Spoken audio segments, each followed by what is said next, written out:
Dear friends, આ વિડીયોમાં આપણે મોડેલ ઓક્ઝિલરી વર્બ્સનું પેસિવ વોઇસ શીખવાના છીએ, સાદા કાળમાં અને પૂર્ણ કાળમાં. Okay, be ready.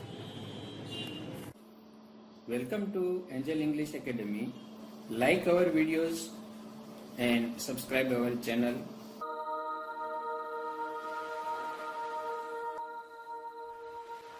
Bell press કરવાનું ભૂલતા નહીં, જેના કારણે અમારા નવા વિડીયો અપલોડ થાય ત્યારે તમને તમારા ફોનમાં તેનું ઓટોમેટિક નોટિફિકેશન મળે.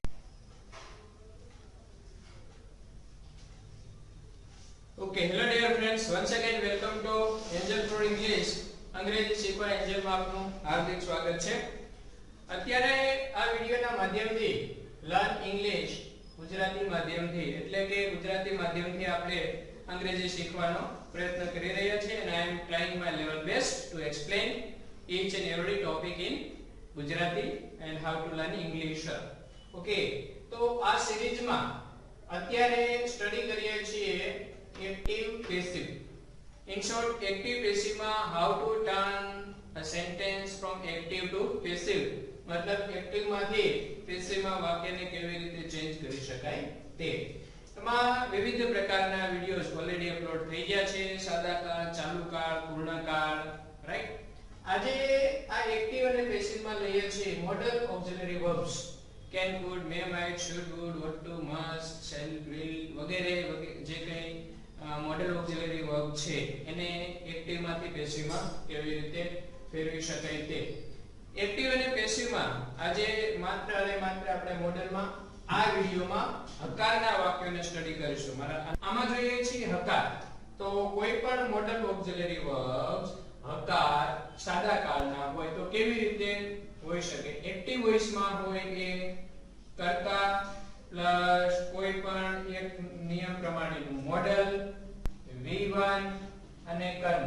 આ એની બંધ બેસતી વાક્ય રચના થઈ. પેસિવ માં કેમ થશે? આ કર્મ જે છે આગળ આવી ગયું, કર્મ આગળ, ત્યાર પછી કેન, કુડ જે કોઈ મોડલ હોય તે મોડલ, એની સાથે બી અને V3 ભૂતકૃદંતનું રૂપ અને કર્તાનું બાય સાથે કર્મ. એટલે કયું કર્મ? કર્તાનું. આ પ્રકારે એક્ટિવ ના પેસિવ માં રૂપાંતર થઈ શકે મોડલ ઓક્ઝિલરી વર્બ. આપણે એક ઉદાહરણ લેતા જઈએ. કેનથી શરૂ કરશું. Okay, first I can speak English. Very simple and short sentence. તો ઇંગ્લિશ ને પહેલા લેશું. English can be, speak નું ત્રીજું રૂપ spoken by me. એવી રીતે બનાવ્યું આપણે અંગ્રેજીને. આગળ લીધું English can be spoken by me. આમાં એમ થશે હું અંગ્રેજી બોલી શકું છું. આમાં એમ થશે કે મારા દ્વારા અંગ્રેજી બોલી શકાય છે. એ could નું લઈ શકીએ, બરાબર. You could give correct answer. તમે સાચો જવાબ આપી શક્યા. રાઈટ. પેસિવ માં લેવા જઈએ તો કરેક્ટ આન્સર આગળ આવશે. એ કરેક્ટ આન્સર. પછી could give નું થઈ જશે could be given. નીચે લખીએ આપણે could be given by you. તમારા દ્વારા સાચો જવાબ આપી શકાયો. તો could નું could જ રહેવાનું છે. may નું સેન્ટેન્સ લઈએ તો she may sing songs. તેણી કદાચ ગીતો ગાશે, કદાચ ન પણ ગાય. songs ને આગળ લઈએ તો songs may sing ની જગ્યાએ may be sung અને she નું થઈ જશે by her. આમાં એમ કહી શકાય તેણી કદાચ ગીતો ગાશે ઓલામાં તેણી દ્વારા કદાચ ગીતો ગવાશે. may ની જગ્યાએ બીજું શું હોઈ શકે? might પણ હોઈ શકે, રાઈટ. આવી રીતે can, could, may, might, should નું પણ એક એક્ઝામ્પલ લઈ લઈએ. should, we should help the poor. આપણે ગરીબ લોકોને મદદ કરવી જોઈએ, નૈતિક ફરજ છે. the poor આગળ the poor should be helped. આટલું પણ ચાલે. સાથે અથવા તો જે વી છે એનું થઈ ગયું બાય અસ. ગરીબોને આપણા દ્વારા મદદ થવી જોઈએ અથવા તો કરાવવી જોઈએ. તો શુડ નું થઈ ગયું should be, right? Can, could, may, might, should, would, ought to, must. Must નું અને વુડ નું પણ એક એક્ઝામ્પલ લઈએ. વુડ નું લઈએ પહેલા. Sir would teach a new topic next week tomorrow વગેરે. તો સર કરતા છે, ન્યુ ટોપિક કર્મ છે, ન્યુ ટોપિક ને આગળ લેતા ન્યુ ટોપિક વુડ નું વુડ જ રહેશે. વુડ બી ટીચ નું ભૂતકૃદંત નું રૂપ ટોટ બાય સર. સર દ્વારા નવો ટોપિક ભણાવવામાં આવશે, શીખવવામાં આવશે. એકાદું વાક્ય મસ્ટ નું પણ લઈ શકીએ. he must invite me on his birthday. તેણે મને આમંત્રણ આપવું જ જોઈએ અથવા તો આમંત્રણ આપશે જ. મી નું થઈ ગયું I must be. invite નું ભૂતકૃદંત નું રૂપ ડી લગાડીને invited by him. તેને મારા દ્વારા આમંત્રણ અપાવવું જ જોઈએ. તો આ રીતે બધા જ મોડલ ઓક્સિલરી વર્બ્સ નું પેસિવ માં ફેરવતા મોડલ ઓક્સિલરી વર્બ પછી ડી અને ભૂતકૃદંત ક્રિયાપદનું ત્રીજું રૂપ લગાડવાથી કોઈ પણ હકારના મોડલ ઓક્સિલરી વર્બ્સ નું પેસિવ માં રૂપાંતર થઈ શકે છે. વિવિધ મોડલ ઓક્સિલરી વર્બ વિવિધ જગ્યાએ અલગ અલગ અર્થમાં યુઝ થાય છે. કે રહ્યા છીએ કે modal auxiliary verbs can, could, may, might, should, would, ought to, must વગેરે જે છે એના નેગેટિવ સેન્ટેન્સ નું પેસિવ વોઇસ કેવી રીતે થઈ શકે? કેવા? નકારાત્મક વાક્યનું પેસિવ વોઇસ સાદા કાળ હોય એવું જોઈએ. એક ઉદાહરણ, we cannot count the stars, right? આપણે તારાઓ ગણી શકતા નથી. હવે આ સેન્ટેન્સમાં cannot થી આ નેગેટિવ બન્યું છે.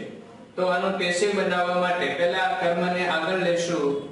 the stars cannot be counted by us. by us ન લખીએ તો પણ ચાલે. the stars cannot be counted. તારાઓ ગણી શકાતા નથી, એની ગણતરી થઈ શકતી નથી. તો આ છે cannot થી બનેલા એક્ટિવ નું પેસિવ. cannot એમ નામ રાખીએ છીએ. બી અને v3 વધારાનું ઉમેર્યું છે, રાઈટ? નેક્સ્ટ વાક્ય લઈએ. should નું એકાદું. હા, we should not insult the handicapped, right? આપણે જે ખોડખાપણ વાળી વ્યક્તિઓ છે તેની ઇન્સલ્ટ કરવું જોઈએ નહીં. તો ધ હેન્ડીકેપ્ડ શબ્દ છે એ આગળ આવશે. The handicapped. should not insult ની જગ્યાએ should not be insulted by us અથવા તો you હોય તો by you. આપણે ખોડખાપણ વાળી વ્યક્તિઓનું અપમાન ન કરવું જોઈએ. આપણા દ્વારા ખોડખાપણ વાળી વ્યક્તિઓનું અપમાન ન થવું જોઈએ. અહીંયા તમને બે મોડલ્સ નું પેસિવ આપ્યું છે, નકારાત્મક cannot અને should not. તો આની જગ્યાએ કોઈ પણ શબ્દ હોય, એક સેન્ટેન્સ એવું લઈએ કે જેની અંદર બધા શબ્દને એક સાથે આપણે એડ કરી દઈએ અને એનું નકાર કેવી રીતે બને એ સમજી લઈએ. એક્ઝામ્પલમાં લઈએ કે the singer may not અથવા તો might not અથવા could not અથવા તો must not, can, could, may, might, should, would not પણ લઈ લઈએ સાથે સાથે. would not sing a song, right? The singer may not sing a song, might not sing a song, could not sing a song, must not sing a song or would not sing a song. તો આ song કર્મ છે આગળ લેતા એ song, પછી આમાંનો જે શબ્દ છે એમને એમ જ તે મે નોટ અથવા તો માઇટ નોટ અથવા તો could not અથવા તો must not અથવા તો would not. હા, પછી શું આવશે તો કે સિંગ જે મૂળ ક્રિયાપદ છે એની પહેલા બી અને sung by the singer, right. Singer દ્વારા કદાચ ગીત ગવાશે નહીં, સિંગર દ્વારા ગીત ગાઈ શકાયું નહીં, સિંગર દ્વારા ગીત નહીં જ ગવાય, સિંગર દ્વારા ગીત ગવાશે નહીં. આ રીતે એનું ગુજરાતી ટ્રાન્સલેશન થઈ શકે. તો નેગેટિવ મોડલ ઓક્સિલરી વર્બ્સ નું એક્ટિવ માંથી પેસિવ માં રૂપાંતર કરવા માટે શું કરવું પડ્યું? સિમ્પલ છે. એનું સૂત્ર કદાચ આપણે લખવું હોય તો આમ લખી શકીએ કે મોડલ પ્લસ નોટ અને V1 છે. પેસિવ માં શું બન્યું? મોડલ નોટ એમ નામ રહે છે, બી અને V3. હા, આ બીજા બે ફેરફારો તો કોમન થવાના છે. કર્તા છે એનું બાય સાથે કર્મ પાછળ અને કર્મ છે ને આગળ લઈ આવી. મોડલનો ઉપયોગ શેના માટે થાય છે એ તમે મારા સિંગલ વિડિયોની અંદર આપ્યું છે. મે માઇટ નો યુઝ ક્યાં, could નો, can નો, must નો, would નો, અને એ પૂર્ણકાળનો યુઝ ક્યાં થાય છે વગેરે. Okay, interrogative sentences of modal auxiliary verbs in a simple tenses. સાદા કાળમાં મોડલ ઓક્સિલરી વર્બ્સ ને પેસિવમાં કેમ ફેરવી શકાય તે. Let's start with example. First can થી શરૂ કરીશું. Can you lend me 100 rupees or 1000 rupees? Can you lend me 100 rupees? શું તમે મને 100 રૂપિયા ઉછીને આપી શકશો? ઓકે, હવે આ સેન્ટેન્સ ની અંદર બે કર્મ છે, મી પણ કર્મ છે અને 100 રૂપીસ. રાઈટ, આપણે પહેલા નિર્જીવ કર્મ છે એને આગળ લઈએ તો can 100 rupees be lend નું ત્રીજું રૂપ lend me by you. શું તમારા દ્વારા મને 100 રૂપિયા ઉછીને આપી શકાશે? કેન આગળ. બીજો ફેરફારમાં મોડલમાં be પ્લસ ક્રિયાપદનું ભૂતકૃદંતનું રૂપ, ત્રીજું રૂપ. Right, that is the sentence construction of model auxiliary verbs in passive voice. Let's take another example. Should we eat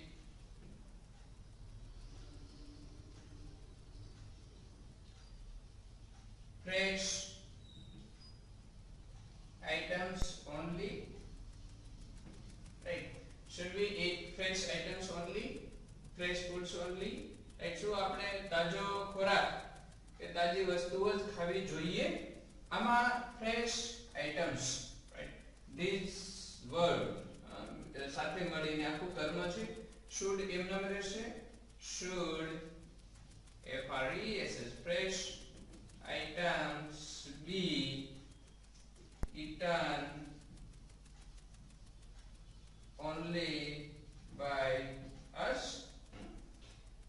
અથવા તો should only fresh items be eaten by us? તો આપણા દ્વારા તાજી વસ્તુઓ જ માત્ર ખવાવી જોઈએ, બીજું ના ખાવું જોઈએ વગેરે.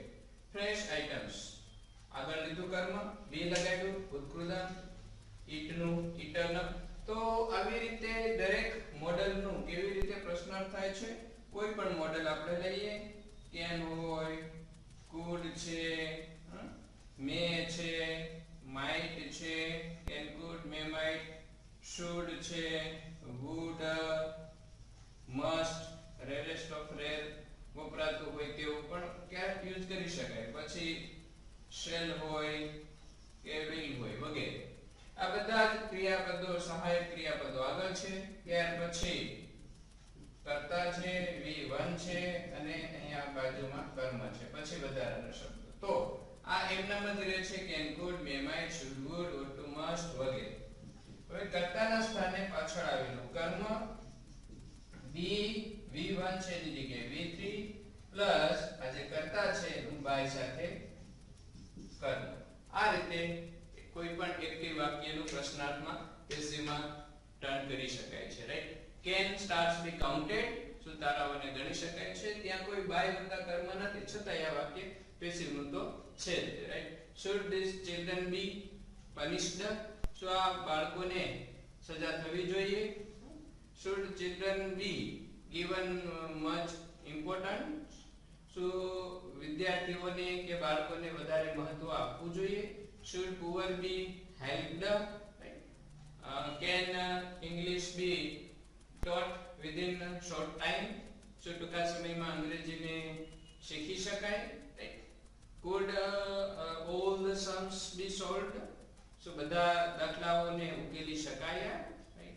તો એવું જરૂરી નથી કે બાય વત્તા કર્મ હોય તો જ પેસિવ હોય. આપણે હા એક છે કે એક્ટિવ નું પેસિવ બનાવતા હોઈએ ત્યાં ઠીક છે કે પાછળ જે આગળ જે કરતા આપ્યો હોય એનું બાય સાથે કર્મ લગાડી અને પાછળ લખી, પણ એના વગર પણ પેસિવ તો બની શકે છે. એ મારા સ્પેશિયલ અન્ય વિડિયોની અંદર એનું એક્સપ્લેનેશન છે કે how passive is used in our day to day life without by plus કર્મ વગર કેવી રીતે યુઝ થતો હોય છે. અત્યારે તો આપણે એક સ્પેસિફિક ટોપિકને પકડીને ચાલી રહ્યા છીએ કે મોડલના ઇન્ટ્રોગેટિવ વાક્ય એક્ટિવ ના હોય એને પેસિવમાં કેમ ટર્ન કરી શકાય તે. ઓકે, છીએ કે how an active sentence of perfect tense of modal auxiliary verbs can be turned into passive voice. Passive voice ની અંદર એને કેવી રીતે આપણે ટર્ન કરી શકીએ, મતલબ કર્મની વાક્ય રચનામાં મોડલ ઓક્સિલરી વર્બ પૂર્ણકાળમાં હોય તો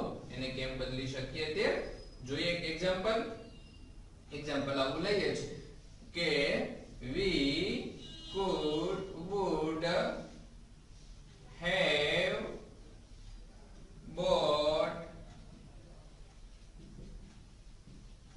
3 pairs, right? હવે આ વાક્યનો અર્થ એવો થશે we would have bought 3 pairs, અમે 3 pairs એટલે કે જોડી ખરીદી હોત જો અમને ચાન્સ મળ્યો હોત, જો અમારી પાસે પૈસા હોત, જો અમારી પાસે સમય હોત, જો તમે અમને કીધું હોત તો. મોસ્ટલી આ would have નો યુઝ if સાથે થતો હોય છે, રાઈટ? હવે આ સેન્ટેન્સને પેસિવમાં કેમ ફેરવશું?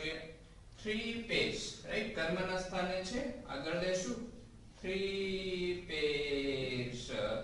would have bought ની જગ્યાએ would have been bought, right? માત્ર ફરક ત્યાં છે કે would have અને we3 bought તો રહેવાનું છે. પેસિવ વોઇસ હોવાથી માત્ર લાગશે been વધારાનું અને we નું by us, મતલબ અમારા દ્વારા 3 જોડી ખરીદાઈ હોત જો અમને કહેવામાં આવ્યું હોત તો વગેરે. એક સેન્ટેન્સ નકારમાં લઈએ. હવે મસ્ટ નું લઈએ. દાખલા તરીકે સેન્ટેન્સ આવું લેશું, she must not have prepared food, right? તેણીએ ભોજન ફૂડ તૈયાર કર્યો હશે જ નહીં અથવા કર્યો હોવો ન જ જોઈએ. પૂર્ણ ક્રિયા છે must not અને have થી. ફૂડ ને આગળ લેતા food must not have been prepared by her, right? must છે, not છે, have છે અને prepared v3 છે, માત્ર લગાડ્યું છે વધારાનું એક been. પૂર્ણકાળનું પેસિવ હોવાથી બંનેમાં been નો ઉપયોગ થયો છે. જો પૂર્ણકાળ હોય એટલે એક તો નિશ્ચિત હોય ક્રિયાપદનું pp, ત્રીજો રૂપ v3, રાઈટ? એ ઓલરેડી એક્ટિવમાં પણ યુઝ થાય છે અને એનો પેસિવમાં પણ આપણે યુઝ કરીએ છીએ અને that we have to do ઉપયોગ કરવાનો હોય જ છે. તો આ રીતે મોડલ ઓક્સિલરી વર્બ્સ પૂર્ણકાળમાં હોય પછી આની જગ્યાએ કોઈ પણ હોય, right? we can have, could have, may have, might have, should have, would have, must have bought 3 pairs. તો સેમ પેસિવ બને 3 pairs can have been bought by us, could have been bought by us, may, might, should, would, must, ought to have been bought by us. આ છે model auxiliary verbs નું હકારની વાક્ય રચનાનું passive કેમ થાય તે નકારનું કેમ થાય તે, અને હવે એક સેન્ટેન્સ પ્રશ્નાર્થનું પણ લઈ લઈએ. પ્રશ્નાર્થમાં એક જ સહાયક આગળ આવશે. શુડ ને હેવ ને બંને વસ્તુ ક્યારે આગળ હોતી નથી. એક્ઝામ્પલ લઈએ એટલે ખ્યાલ આવી જશે તરત જ. could could they have solved all the puzzles? શું તેઓ બધી જ puzzles ઉકેલી શક્યા હોત જો સમય આપ્યો હોત તો? રાઈટ. તો could એક જ આગળ, have નહીં. ઘણા મિત્રો છે એ પ્રશ્નાર્થ બનાવવામાં could have they solved અથવા તો એક્ઝામ માં એવું પૂછી નાખે કે આ બે વસ્તુ આગળ હોય. પ્રશ્નની વાક્ય રચના છે તો am is are was were do does did can could may might should would ought to must have has ને had આ 21 માંથી કોઈ પણ એક કર્તાની આગળ હોવું જોઈએ. all the puzzles ને આગળ લેતા could તો એના સ્થાને જ રહેશે. could all the puzzles અને have નું have જ વધારાનું આવશે. હવે અહીંયા been to be નું ત્રીજું રૂપ છે solved by them. શું તેઓ દ્વારા બધી જ puzzles ઉકેલી શકાય હોત? could છે been છે કોનું રૂપ છે? to be નું ત્રીજું રૂપ છે. જેમ દરેક ક્રિયાપદનું ત્રીજું રૂપ બને છે. solve નું solved થયું, eat નું eaten થયું, come નું come થયું, run ran run થયું. એવી રીતે been છે એ to be નું ક્રિયાપદનું કૃદંતનું રૂપ છે. બહુ સિમ્પલ છે. એક્ટિવ વોઇસ ને પેસિવ માં ફેરવવા કે પેસિવ ને એક્ટિવ માં ફેરવવા, they are very simple in use and we use them in day to day life. If you have invited me, if you had invited me, I would have attended your birthday party. જો તમે મને આમંત્રણ આપ્યું હોત તો હું આવ્યો હોત કે આવત. Right. If sir had told us in advance, we could have solved this sum. જો સરે અમને અગાઉ કીધું હોત તો અમે આ દાખલો ઉકેલી નાખ્યો હોત કે ઉકેલી શક્યા હોત. તો આવા દરેક કેસમાં can could may might should would ought to must વગેરે મોડલ ઓક્સિલરી વર્બ્સ છે need નો પણ ક્યારેક યુઝ થતો હોય છે. તો એ બધાને પૂર્ણકાળમાં યુઝ કરાતો હોય છે. ઓકે. બીજું કે આ વિડિયોના માધ્યમથી અંગ્રેજી શીખવા માટે તમે અમારી સાથે હાઈક WhatsApp ટેલિગ્રામમાં 8347262428 નંબરથી જોઈન થઈ શકો છો. એક બીજું કે આ વિડિયો YouTube પર છે, સબસ્ક્રાઇબ કરવાનું ભૂલશો નહીં. વિડિયો ઓપન કરશો, સબસ્ક્રાઇબ રેડ કલરનું બટન આવશે એના પર સબસ્ક્રાઇબ કરી દેશો. જેનો ફાયદો તમને એ રહેશે કે યુ વિલ ગેટ ધ આના જે કોઈ નવા વિડિયોઝ વગેરે અપલોડ થતા હશે તો તમને તેની દરેક લિંક કે વગેરેનું તમારા જીમેલ પર તમને એના અપડેશન મળતા રહેશે. Okay. So keep on studying. કોઈ પ્રશ્ન હોય તો વિડિયોમાં નીચે કોમેન્ટમાં લખીને મોકલી શકો છો અથવા તો પોસ્ટમાં નીચે કોમેન્ટમાં લખીને મોકલી શકો છો. Thanks. Have a good day.